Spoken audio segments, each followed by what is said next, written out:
Nous allons aborder aujourd'hui une question qui revient sans cesse dans mes consultations et y apporter une réponse. Un pervers narcissique est-il conscient de ce qu'il fait? La réponse est oui, et c'est précisément ce qui rend sa manipulation redoutable. Cette réflexion est tirée d'un article du site internet www.pervers-narcissique.com, dirigé par Pascal Couder, psychanalyste et psychologue clinicien, co-auteur de l'ouvrage de référence « La manipulation affective dans le couple, faire face à un pervers narcissique ». Depuis plus de 30 ans, Pascal Couder et son équipe de thérapeutes spécialistes des questions autour de la manipulation sentimentale prennent en charge les victimes de PN francophones partout dans le monde grâce à la vidéoconsultation.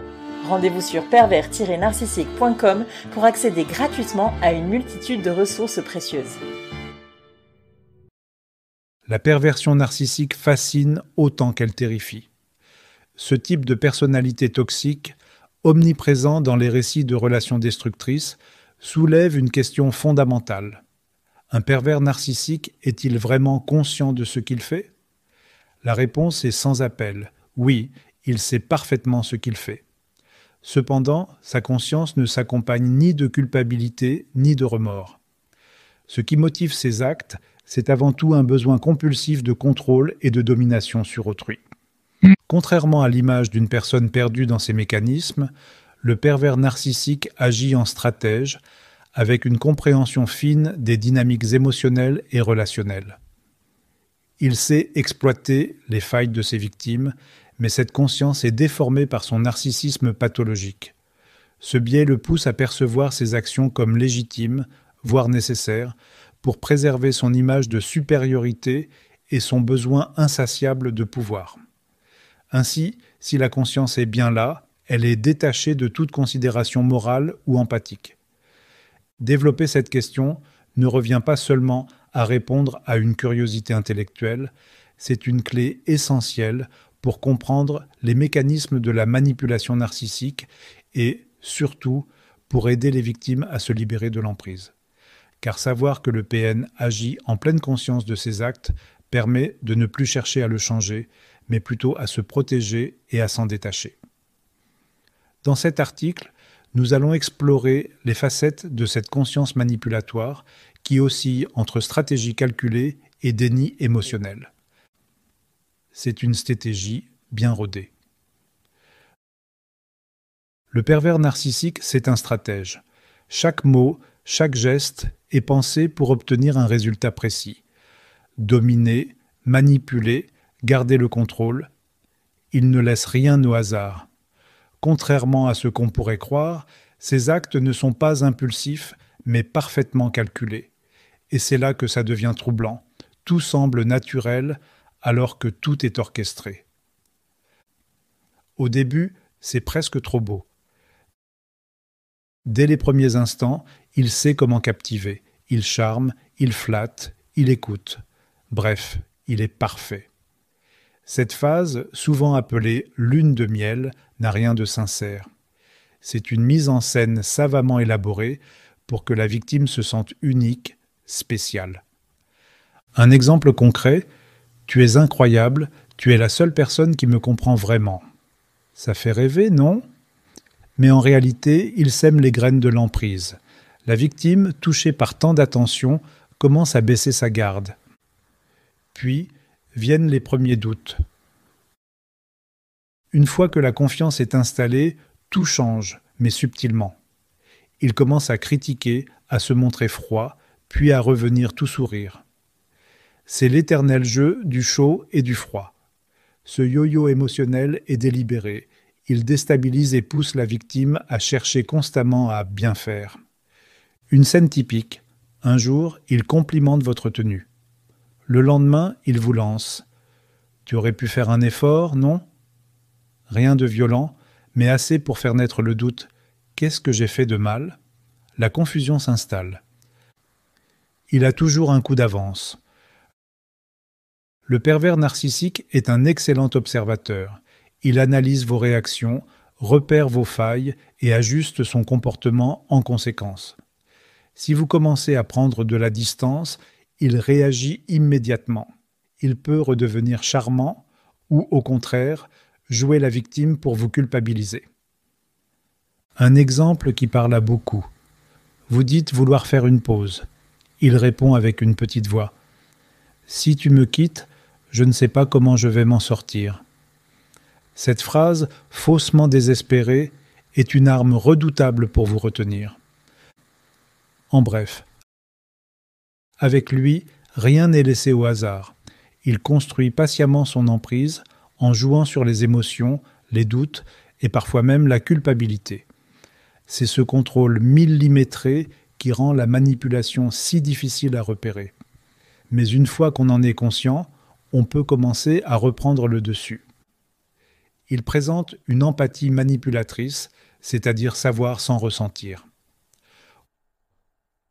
Contrairement à ce qu'on pourrait croire, le pervers narcissique est parfaitement conscient des émotions des autres. Il les perçoit même très bien, mais pas de la manière dont on pourrait l'espérer. Il utilise cette compréhension pour manipuler, jamais pour se connecter ou partager. Son empathie, purement cognitive, est une arme qu'il retourne contre ses victimes. Il a une lecture froide des émotions.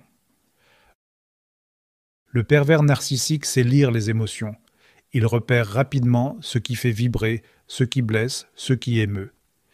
Il observe attentivement les réactions de ses victimes et s'en sert pour mieux affiner ses stratégies. Mais cette empathie n'est pas tournée vers l'autre.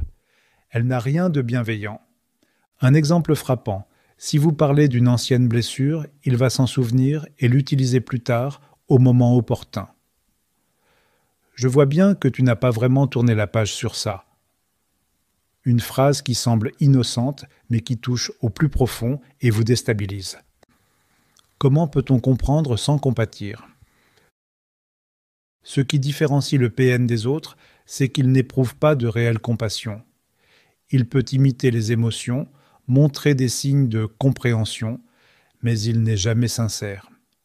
Ce qu'il ressent, c'est avant tout son propre intérêt. Comment cette situation peut-elle lui servir ?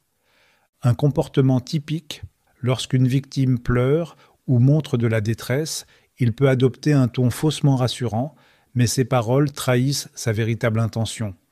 Tu vois, c'est toujours toi qui exagères. Moi, j'essaie juste de t'aider. Tout est ramené à lui. C'est une empathie pour contrôler.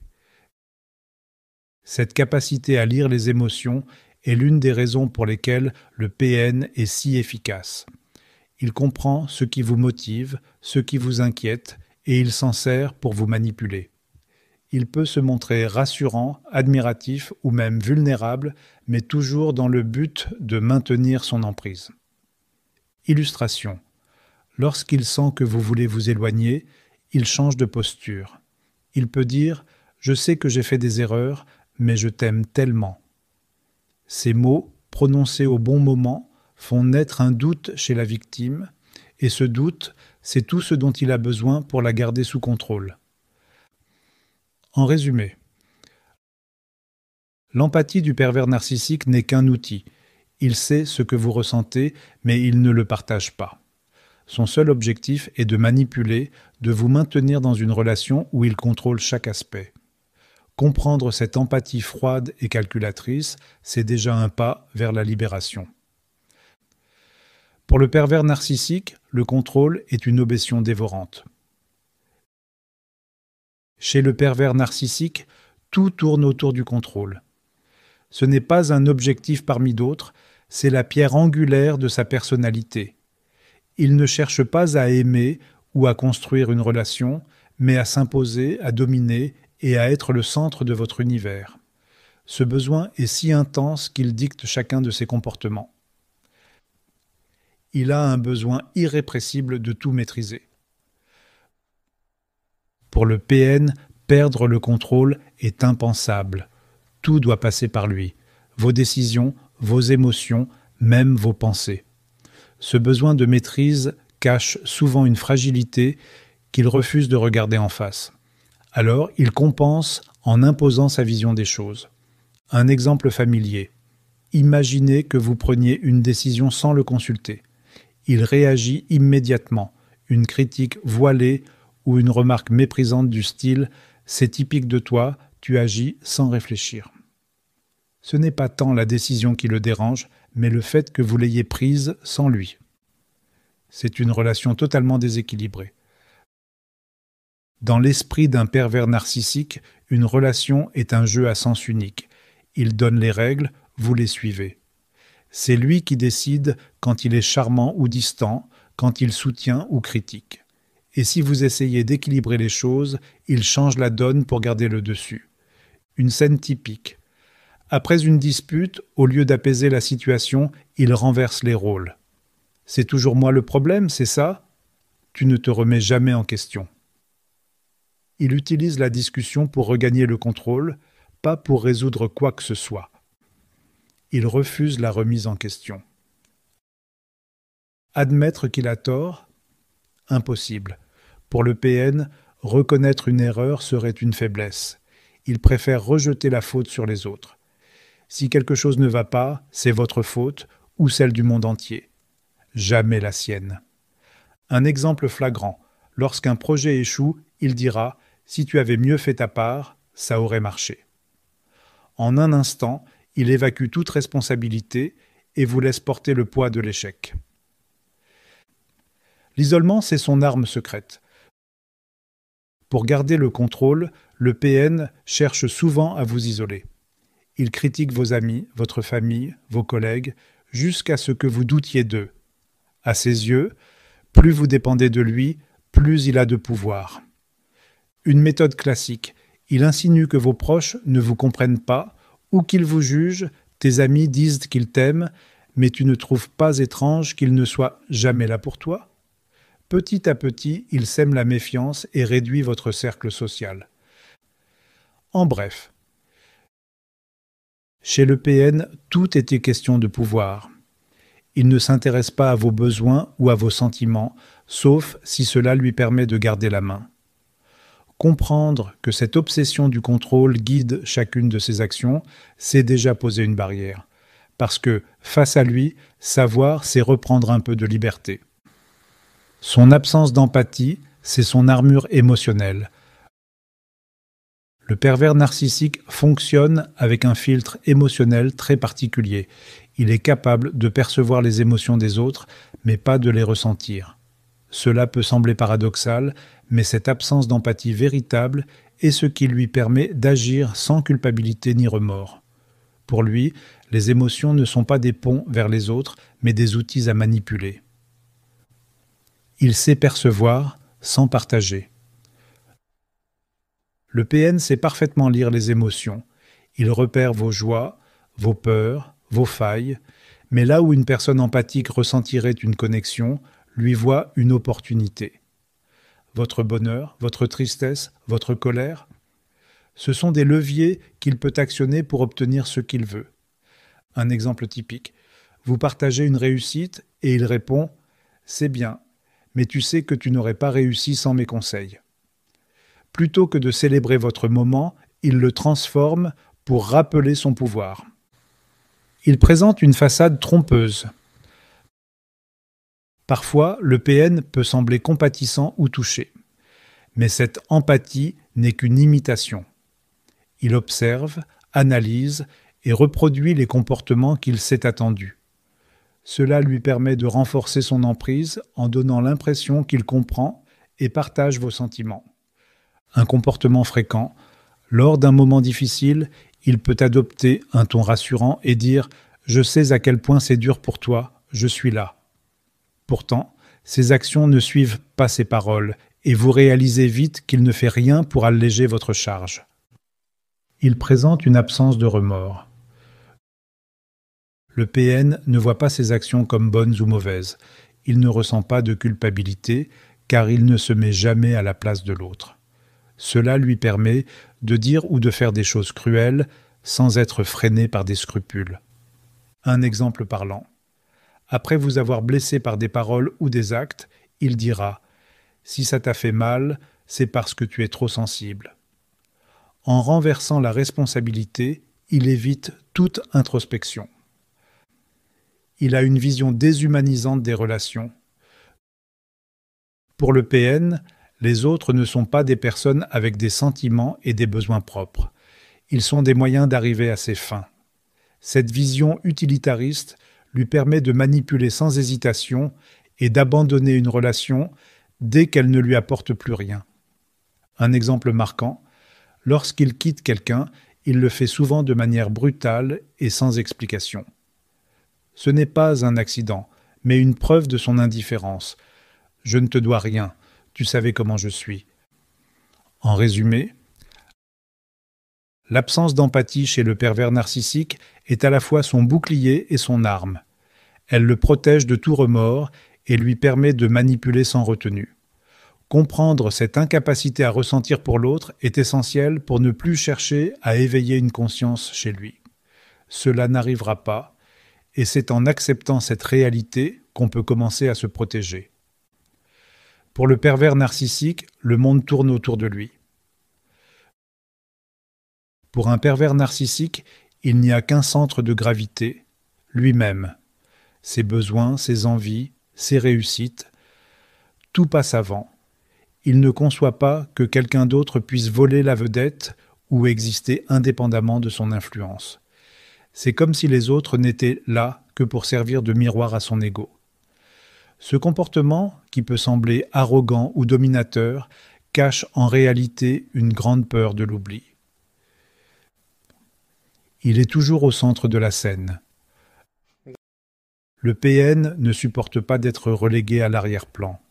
Il doit toujours attirer l'attention, que ce soit par des anecdotes spectaculaires, des réussites exagérées ou même des drames qu'il provoque. Il est capable de détourner n'importe quelle conversation pour y ramener son propre rôle. Un exemple du quotidien. Lors d'une discussion entre amis sur les vacances, il interrompt « C'est drôle que tu dises ça, ça me rappelle quand j'ai organisé ce séjour incroyable l'an dernier. Tout le monde disait que c'était parfait grâce à moi. » Il fait en sorte que les projecteurs soient braqués sur lui, quoi qu'il arrive. Il a un besoin constant d'approbation. Le PN a besoin qu'on le valide, qu'on l'admire, qu'on le rassure sur sa supériorité. Mais ce besoin est insatiable. Vous pouvez lui faire 1000 compliments, il en voudra toujours plus. C'est comme s'il cherchait à combler un vide intérieur qui ne se remplit jamais. Un comportement typique, vous lui dites qu'il a bien travaillé et il répond « Oui, mais tu n'as pas idée de tout ce que j'ai dû gérer pour y arriver. Franchement, personne d'autre n'aurait pu le faire. » Une simple reconnaissance ne suffit pas. Il veut qu'on l'élève au rang d'exception. Pour lui, les autres sont des moyens et non des fins. Pour le PN, les gens ne sont pas des partenaires ou des égaux. Ce sont des outils pour atteindre ses objectifs. Une fois qu'il estime qu'ils ne lui sont plus utiles, il les met de côté sans la moindre hésitation. Ce détachement brutal peut être choquant pour ses proches, mais pour lui, c'est naturel. Un exemple révélateur. Après avoir obtenu de l'aide pour un projet, il disparaît, devient distant ou minimise votre rôle. De toute façon, j'aurais pu m'en sortir sans toi, mais bon, c'est fait maintenant. Il ne laisse jamais la place à une reconnaissance sincère. Il a peur de ne plus compter.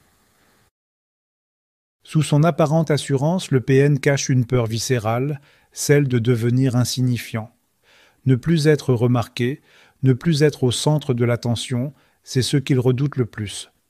C'est pourquoi il provoque souvent des conflits ou des drames pour rester présent dans votre esprit, même si c'est de manière négative.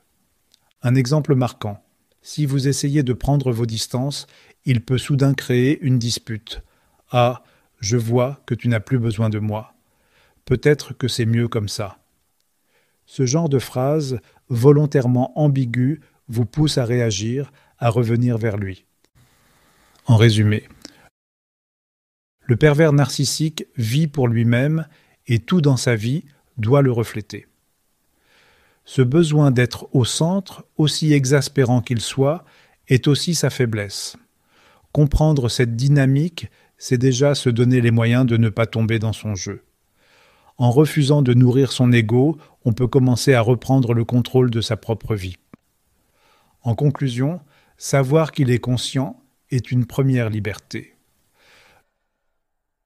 Le pervers narcissique, c'est exactement ce qu'il fait. Il calcule, manipule et joue de ses relations pour garder le contrôle. Mais ce qu'il ne comprend pas, c'est la profondeur des dégâts qu'il cause. Son monde tourne uniquement autour de lui et il n'imagine pas qu'on puisse un jour s'en détacher. Comprendre ces mécanismes, c'est déjà reprendre une partie du pouvoir. Ce n'est pas pour le changer, car il ne changera pas, mais pour ne plus se laisser piéger par ses jeux. Il ne s'agit pas de culpabiliser ou de chercher à résoudre l'énigme de son comportement. La clé, c'est de penser à soi, de poser des limites et, si nécessaire, de s'éloigner. Retenir une chose, ce qu'il fait, il le fait pour lui, jamais pour vous. Mais ce que vous faites ensuite, c'est pour vous. Et c'est là que commence la véritable liberté.